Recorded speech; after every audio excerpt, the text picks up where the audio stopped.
السلام علیکم سامعین، اس وقت ہماری خبر کا عنوان ہے دارالعلوم اشرفیہ چھتیلا کے طلباء کی حسن کارکردگی۔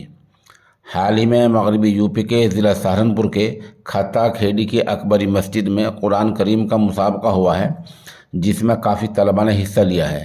اسی مسابقے میں ضلع مظفر نگر کے گاؤں چھتیلا کے مدرسہ جامعہ دارالعلوم اشرفیہ کے 3 طلباء نے شرکت کی ہے۔ یہ طلباء وہاں قاری محمد مرسلین تیترواڈی کی رہنمائی میں پہنچے ہیں۔ ان میں سے ایک محمد رضوان ولد حافظ عمران ساکن گاؤں سونتا رسول پور نے دوسری فراء میں تیسری پوزیشن اور محمد ہاشم ولد قاری محمد تبریز بھیسانوی نے چوتھی فراء میں اول پوزیشن حاصل کی ہے۔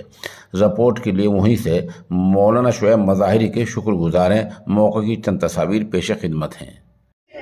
بسم اللہ الرحمن الرحیم والبلد الطیب یخرج نباتہ